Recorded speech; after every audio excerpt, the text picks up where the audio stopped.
Assalamualaikum warahmatullahi wabarakatuh. Perkenalkan, saya Suhaila Nuria Fahma dengan NIM 2224101053 dari kelas B mata kuliah Data Mining. Di sini saya akan menjelaskan mengenai materi Dataset Preparation menggunakan Pandas atau LKM3. Di sini ada 5 soal. Yang nomor satu itu kita diminta untuk memasukkan iris.csv ke dalam data frame menggunakan fungsi data frame dan pandas.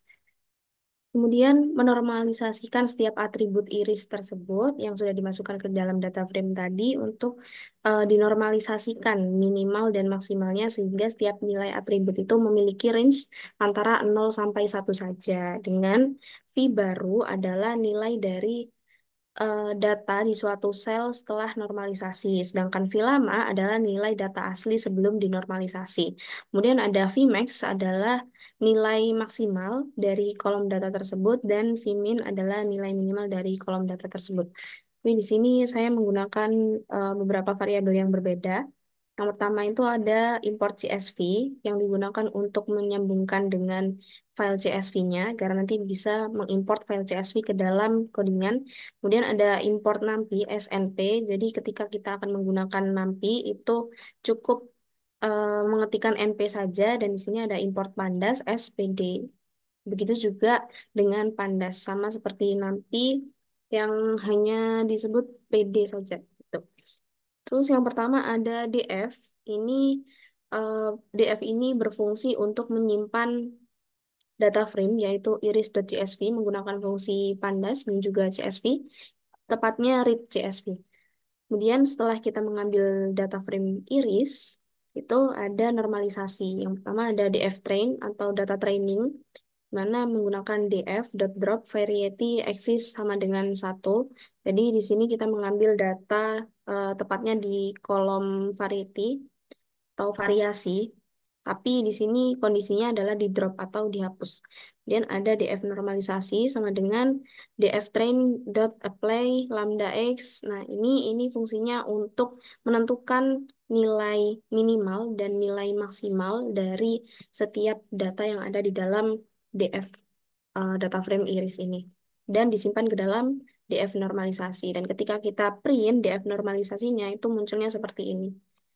Di ini muncul nilai minimal dan maksimal dari setiap datanya. Ada sepal length, kemudian sepal width, petal length, dan petal width. Nah, di sini kalau kita lihat range-nya itu antara 0 sampai 1 saja. Tidak ada yang kurang ataupun tidak ada yang lebih. Kemudian yang nomor 2 adalah mencari centroid dari data yang telah dinormalisasi. Nah, centroid ini dihitung dari rata-rata seluruh data suatu kolom. Jadi nanti ada yang namanya mean atau mengambil rata-rata dari datanya.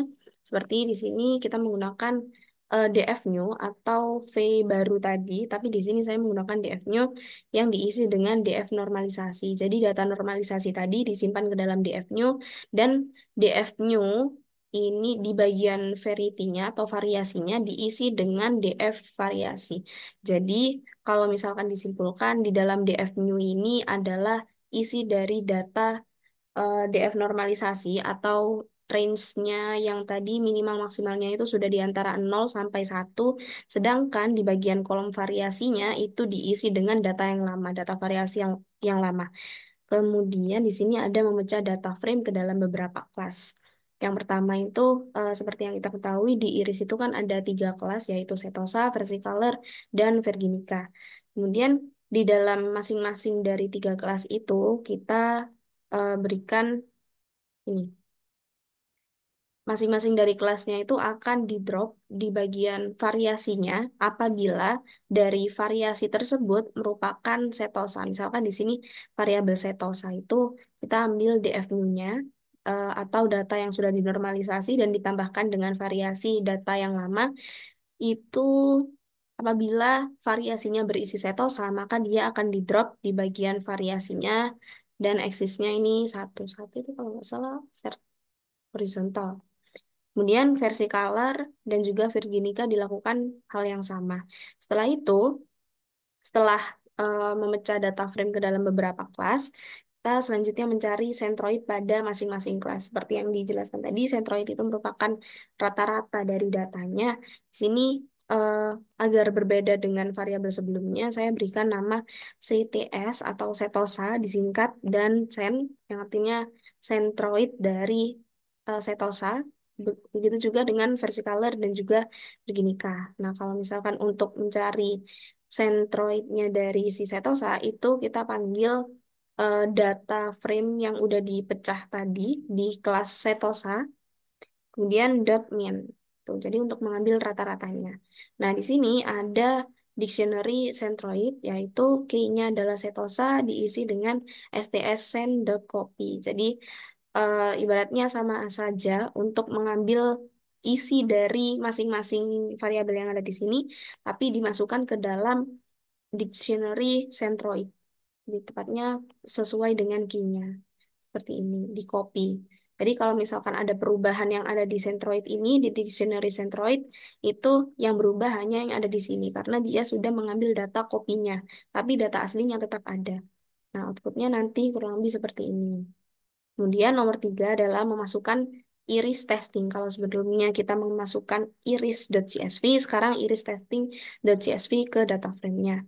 Dan dilakukan hal yang sama, yaitu menormalisasikan iris testing ini menggunakan normalisasi min sampai max. Ya, minimal dan maksimalnya tadi.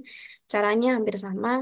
Kalau untuk yang iris testing ini disimpan di dalam data frame dengan nama variabel dftest data. Ini diambilnya iris testing dan CSV. Kemudian ada proses normalisasinya, yaitu menentukan minimal dan maksimalnya menggunakan np.array list dftrain.min. Jadi kita mengambil eh, data paling kecil dari dftrain ini. Dftrain itu yang sebelumnya tadi, data awal, bukan data yang untuk testing. Ini diambil yang paling kecil dan juga diambil yang paling besar untuk max-nya. Kemudian ada perulangan for x in range df normalisasi dan index stop, yang artinya dia akan melooping sebanyak df normalisasi indeksnya ada berapa dan kemudian di stop sesuai dengan ini. Di sini kalau misalkan ditampilkan outputnya itu munculnya seperti ini. Ini sebenarnya masih panjang lagi ada di bawah, tapi di sini tidak cukup buat screenshotannya. Di lebih jelasnya ada di Google Colab. For Inggris ini. Kemudian nomor 4 itu setelah kita menormalisasikan data irisnya, selanjutnya adalah memprediksi kelas data di iris testing dan CSV. Jadi kita sudah menormalisasikan, kemudian memprediksi kelasnya. Menggunakan kriteria kedekatan distance antara setiap data di iris testing dan CSV ke centroid masing-masing kelas di iris. Menggunakan, iya bacanya, Euclidean distance. Nah, di sini ada, karena kita menggunakan Euclidean, Euclidean itu, maka variabelnya itu ditulis STS EUC seperti ini. Ini untuk setosa, versicolor, dan ini untuk virginica.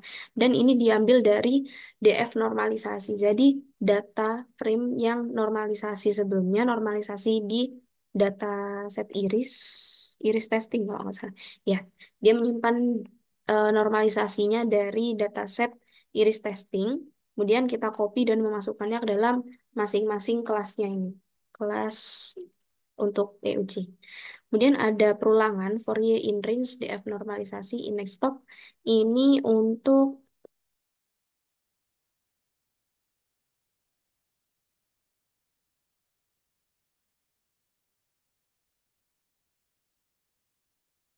memprediksi kelas dari data iris testingnya tadi menggunakan kriteria kedekatan distance antara setiap data di iris testingnya. Kemudian mengambil centroid masing-masing kelas di irisnya menggunakan Euclidean distance. Nah, jadi kita ambil seperti ini, ada STS EUC. Ini sebenarnya kita panggil lagi, tapi lebih di-upgrade datanya atau ditimpa dengan data yang baru. Nah, di sini ada dictionary akhir untuk menyimpan setosanya disimpan dengan STSEUC tadi. Begitu juga untuk versicolor dan virginica. Dan ada DF akhir, yaitu menyimpan PD data frame atau menyimpan data frame dari dictionary akhir ini tadi. Jadi setelah datanya kita normalisasi, kemudian memprediksi kelasnya, gunakan kriteria kedekatan distance tadi, dan ke dalam centroid masing-masing kelas diiris menggunakan Euclidean distance. Itu ditampilkan melalui ini. Nanti outputnya itu seperti ini. Nah, ini juga hampir sama seperti nomor yang sebelumnya. Sebenarnya ini outputnya masih panjang lagi, tapi di sini tidak cukup. Dan yang nomor 5, yang terakhir, yaitu menghitung berapa persen klasifikasi yang benar atau akurasi saat memprediksi kelas. Jadi di nomor 4 itu kan kita diminta untuk mengklasifikasi akurasi saat memprediksi kelasnya itu. Setelah kita melakukan klasifikasi yang benar, di sini dihitung prediksinya itu akuratnya berapa persen.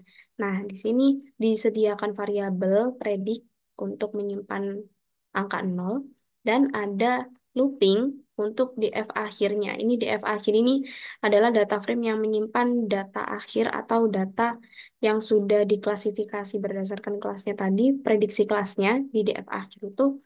Kemudian ada DF akhir, deadlock ini fungsinya untuk, kalau misalkan di bagian DF akhir, deadlock I variasi, atau intinya di bagian kolom si prediksi kelasnya ini sama dengan kolom yang ada di kolom variasi yang ada di DF test data atau data iris DF test data itu data iris apa tadi ya namanya? Bentar. Iris testing. Nah, di data iris testing.csv, maka prediksinya akan bertambah satu. Dan di sini dia akan melooping sebanyak DF akhirnya. Dan ternyata ketika dicek semuanya, hampir seluruh DF akhir ini memenuhi kriteria if-nya. Dan di sini ada result. Result itu untuk menghitung dari angka prediksi ini tadi dibagi dengan DF akhir index deadstock atau artinya panjang dari si DF akhirnya, si data frame DF akhir, data frame yang menyimpan prediksi kelasnya tadi, apakah jumlahnya antara prediksi dengan jumlah prediksi kelasnya itu sama, maka dia akan dikalikan 100. Kalau misalkan dia sama, atau hasilnya itu satu, berarti dia akan muncul 100%, yang berarti prediksinya ini sangat maksimal. Gitu. Nah, kemudian masuk ke hasil dan analisis data, berdasarkan soal-soal yang telah kita kerjakan, kita dapat menganalisis bahwa dataset iris dataset ini dinormalisasikan minimal dan maksimalnya untuk dihitung sentroidnya juga.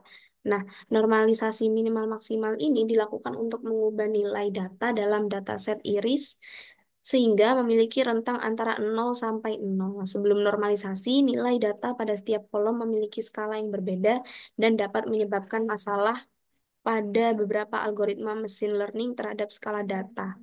Sehingga hal ini dapat dikatakan hal yang penting.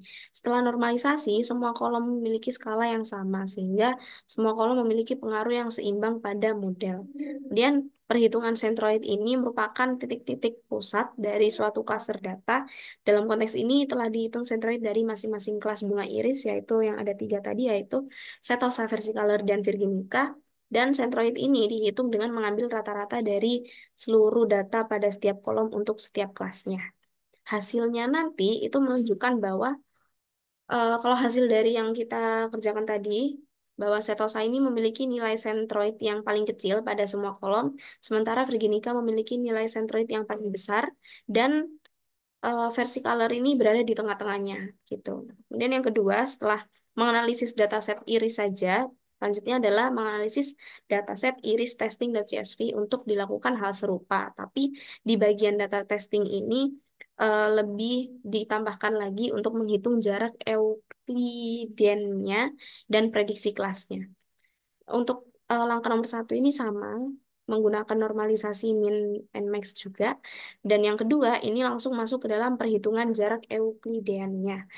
Jadi setelah dinormalisasi tadi itu jarak Euclideannya dihitung untuk setiap data di iris testing dan CSV dan centroid masing-masing kelas dari dataset iris, dataset CSV itu jarak Euclideannya adalah metrik jarak yang digunakan untuk mengukur kedekatan antara dua titik dalam ruang geometris.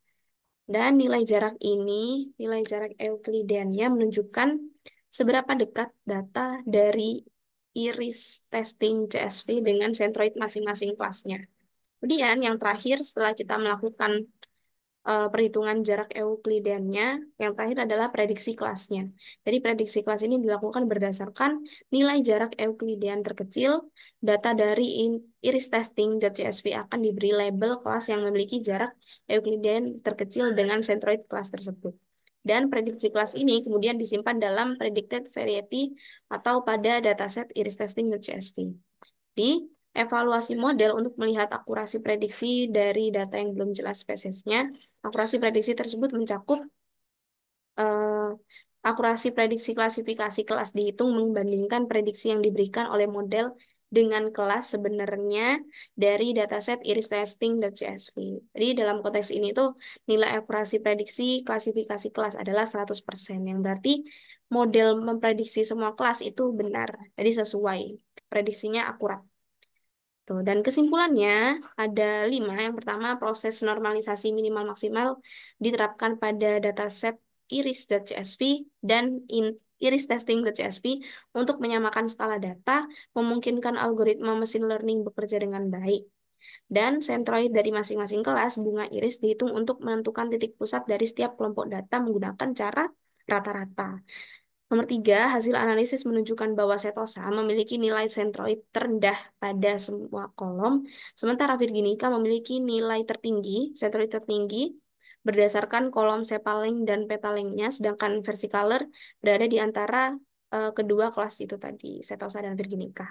Dan nomor 4, pada dataset iris testing dan CSV, jarak Euklideannya dihitung antara setiap data dengan centroid kelas. Prediksi kelas kemudian dilakukan berdasarkan nilai jarak Euklidean terkecil. Model prediksi kelas mencapai akurasi 100%, yang menunjukkan kinerjanya sangat baik dalam memprediksi kelas data. Jadi, secara keseluruhan, analisis ini menunjukkan bahwa normalisasi dan perhitungan sentroid itu memungkinkan pembentukan model yang akurat dalam memprediksi kelas data bunga iris berdasarkan fitur-fitur morfologisnya. Gitu. Jadi pentingnya menggunakan normalisasi dan perhitungan sentroid dalam memprediksi sebuah kelas. Oke, mungkin itu saja yang dapat saya sampaikan. Kurang lebihnya mohon maaf. Wassalamualaikum warahmatullahi wabarakatuh.